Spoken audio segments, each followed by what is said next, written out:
Assalamualaikum warahmatullahi wabarakatuh.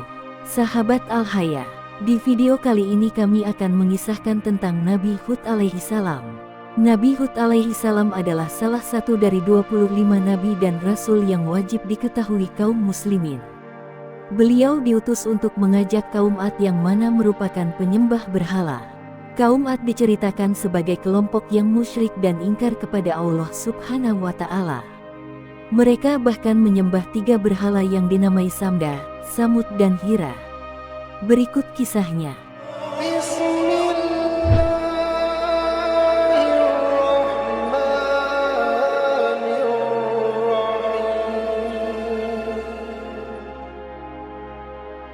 Nabi yang diutus setelah Nabi Nuh adalah Nabi Hud bin Abdillah bin Aus alaihi salam, salah satu putra Sam bin Nuh alaihi salam.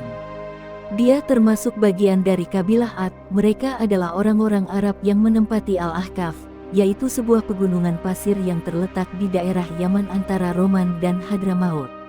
Syekh Muhammad bin Ahmad bin Ilyas, dalam buku yang telah diterjemahkan oleh Abdul Halim berjudul Kisah Penciptaan dan Tokoh-Tokoh Sepanjang Zaman menyebutkan, kaum Ad adalah kaum pertama yang menyembah berhala setelah terjadinya bencana banjir. Mereka diciptakan oleh Allah dengan postur perawakan dan kekuatan yang lebih besar daripada manusia lain yang hidup pada zaman itu. Wahab bin Munabih mengatakan, tinggi dari postur laki-laki kaum Ad sekitar 100 siku, dan yang paling pendek ukurannya 60 siku. Mereka belum mencapai dewasa kecuali setelah berumur 100 tahun, mereka bisa mencapai umur lebih dari 400 tahun. Menurut situs katadata.co.id, 1 siku itu sama dengan 45 cm, artinya tinggi mereka bisa mencapai 45 meter. Sedangkan manusia biasa memiliki postur badan rata-rata hanya sekitar 1,7 meter, hingga yang paling tinggi 2 meter. Karena itu, ketika berdiri, mereka bisa menutupi matahari dari bumi, dan ketika dia meletakkan tangannya di atas sebuah gunung, dia bisa menghancurkannya dari semua sisinya. Mereka adalah kaum yang kejam dan menyembah berhala. Kabilah-kabilah ini dipimpin oleh seorang raja bernama Jaljilan. Selain dianugerahi tubuh raksasa, Allah juga menganugerahi mereka tanah yang subur, sumber-sumber air yang mengalir dari berbagai penjuru, dan memudahkan mereka bercocok tanam, hingga tempat tinggal yang dikelilingi kebun bunga. Sayangnya, mereka tidak pernah bersyukur atas segala nikmat yang Allah Subhanahu wa Ta'ala berikan. Tingginya ilmu pengetahuan yang mereka miliki justru membuat mereka tidak percaya akan keberadaan Allah Subhanahu wa Ta'ala.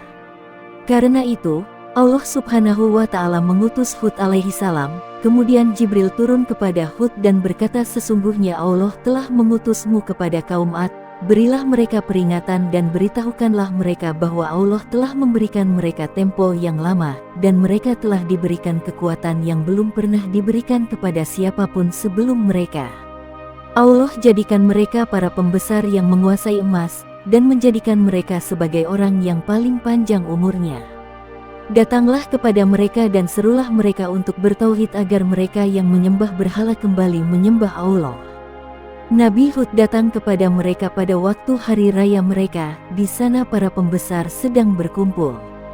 Di antaranya ada Raja Jaljilan, duduk di atas singsananya yang terbuat dari emas. Kepalanya memakai mahkota bertahtakan permata yang megah. Kepada mereka Nabi Hud alaihi salam berkata, wahai orang-orang, beribadahlah kalian kepada Allah, Tuhanku dan Tuhan kalian. Kalian tidak memiliki Tuhan kecuali Allah. Berhala-berhala yang kalian sembah selain Allah inilah yang menyebabkan kaum Nuh sebelum kalian ditenggelamkan.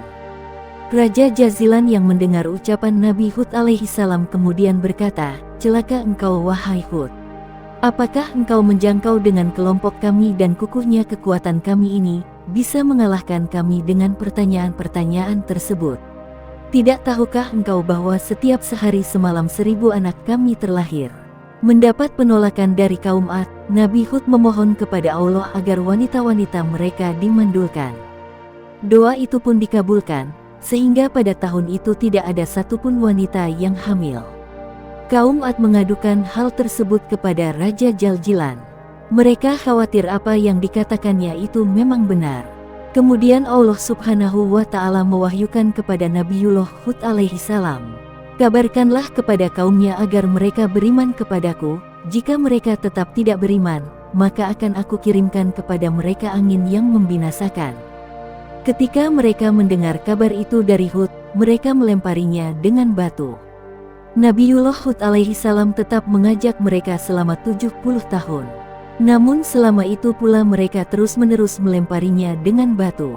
Ketika Nabiullah Hud merasa putus asa dengan kaum Ad, dia berkata, "Wahai Tuhanku, engkau tahu bahwa sesungguhnya aku telah menyampaikan risalahmu kepada kaum Ad." Tetapi mereka tetap dalam kekafiran. Allah Subhanahu wa Ta'ala menghentikan hujan dari mereka selama 3 tahun, setelah tanah mereka mengering, hewan-hewan ternak mereka binasa, sementara kebutuhan mereka kian meningkat, sehingga mereka banyak yang mati hingga mencapai setengahnya. Mereka memohon turunnya hujan. Kemudian muncul awan hitam. Mereka awalnya gembira karena mengira hujan akan turun dengan timbulnya awan hitam yang nantinya membasahi ladang mereka. Hud alaihi salam lalu kembali memperingati kalau awan hitam itu bukan awan rahmat, melainkan membawa kehancuran. Allah Subhanahu wa Ta'ala berfirman dalam surah Al-Ahqaf ayat 24. فَلَمَّا رَأَوْهُ عَارِضًا مُسْتَقْبِلَ أَوْدِيَتِهِمْ قَالُوا هَذَا عَارِضٌ مُمْطِرُنَا بَلْ هُوَ مَا اسْتَعْجَلْتُمْ بِهِ رِيحٌ فِيهَا عَذَابٌ أَلِيمٌ. Lalu, ada seorang dari mereka yang menyaksikan azab apa yang terkandung di dalam awan hitam itu. Ia menjerit dan pingsan sesudah melihatnya. Kala itu, Allah menimpakan azab kepada kaum Ad selama 7 malam 8 hari berturut-turut. Peristiwa tersebut berlangsung hingga seluruh kaum Ad yang enggan beriman kepada Allah binasa. Dalam riwayat lainnya disebutkan bahwa pusaran angin itu sama sekali tidak terasa bagi Nabi Hud dan pengikutnya yang beriman kepada Allah. Angin itu terasa seperti angin segar yang nyaman dan menyentuh kulit. Wallahu alam bisawab.